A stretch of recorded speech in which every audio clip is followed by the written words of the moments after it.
Hello, and welcome back to Forever Amigas podcast, where we heal, grow, and become the woman we were always meant to be, and also get your advice from your amigis, me, which I am your host, Amber Lucero. Today's episode is numero 3 of Becoming Her series. Today we're talking about something that confuses so many women: healing versus being emotionally unavailable, because they can look similar on the surface, but it's for like someone who says, I'm working on myself, I just need space, I'm focusing on growth, and you think, okay, that sounds healthy, but sometimes that's healing, and sometimes that's avoidance in a better outfit. Today we're going to be breaking it down and I'm telling you guys the difference, so you stop romanticizing potential and start recognizing patterns. We're gonna go ahead and get this started off, and what I want to focus on for the first thing is what healing actually looks like. Let's start with healing. Healing is not perfection. Healing is not never getting triggered. Healing is not having it all figured out.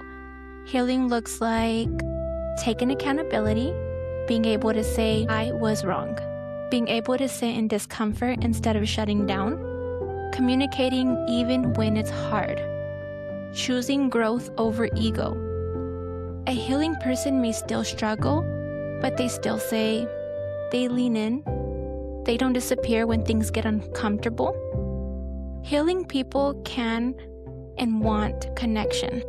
They just want it in a healthier way. What emotional unavailable looks like. Now it's like talking about emotionally unavailable. Emotionally unavailable is like avoiding the hard conversations, needing excessive space when things get deep, shutting down instead of communicating, saying they care but not showing up consistently, being affectionate one week and then distant the next week, making you feel close then pulling away. Emotionally unavailable people often like the idea of love, but panic when it requires vulnerability. They may be kind. They may even say all the right things just to make you happy. But when it's the time to step up emotionally, they retreat. Not because you're too much, but because death requires exposure, and they don't feel safe there. The confusion, oh my gosh, this is the part that is just like constantly the confusion. Here's where it gets tricky. Both healing people and emotionally unavailable people might say, I'm working on myself. But watch the behavior. A healing person says, I need time, but I still care. Let's talk this through. An unemotional, unavailable person says, I need space, and then disappears emotionally. Healing people move forward and toward resolution.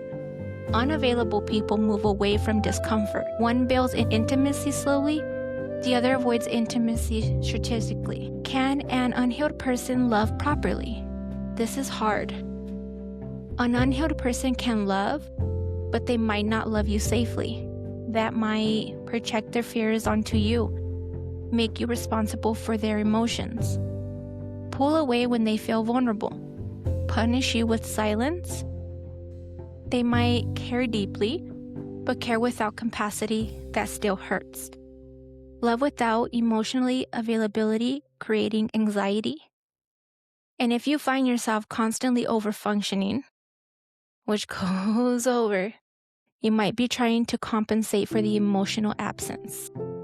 How do you tell the difference? Another big thing that I would say is ask yourself, when conflict happens, do they lean in or shut down? Do they take accountability? Or do they blame? Do they communicate consistency?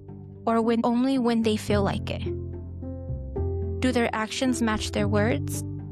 And most importantly, do you feel safe expressing your emotions? Not tolerated, not managed. Safe. Because healing feels steady. Emotionally unavailable feels confusing. Healing feels like progress. Unavailable feels like potential. And potential will keep you stuck if you're not careful. The shift. This is the part in becoming her. These are everything that lead up to help us heal and how we can become the best her. Becoming her means you stop trying to diagnose people. You observe. You stop explaining emotional safety to someone who isn't interested in it, and also not creating it. You stop translating your needs into something easy so they won't leave. You realize you cannot love someone who is emotionally unavailable. They have to choose it. And because her means you choose alignment over attachment. You choose consistency over chemistry. You choose peace over potential. What I wanted to say is we can end this out is daily when you're going through this and you're having a hard time going through life and trying to realize the things that need to go happen, I would say ask yourself, am I in love with who they are or who I hope they'll become? Am I constantly adjusting myself to make them comfortable? Do I feel secure or do I feel anxious? Because the healed version of you doesn't choose or chase emotional breadcrumbs. She waits for emotional consistency. And I am so happy, you guys, to be going through this with you guys, because I feel like through life, I feel like we all go through a transition in our life of trying to adjust and heal from the things that have caused us trauma and to allow us to get in a different position to help us think a different way and not make us feel like we have to always be on survival mode. Healing is a day-by-day thing, and it's not going to be one day where everything is perfect and then it continues after that. It's not going to change in one day. It's a healing process that has to go within yourself, and it takes time. So just be patient with yourself and know that any time that you're faced with conflict or anything that is going on in your life, take a moment to yourself and ask yourself these questions so that you can understand the way that you're feeling, so that you can make the next action based on what you feel is appropriate.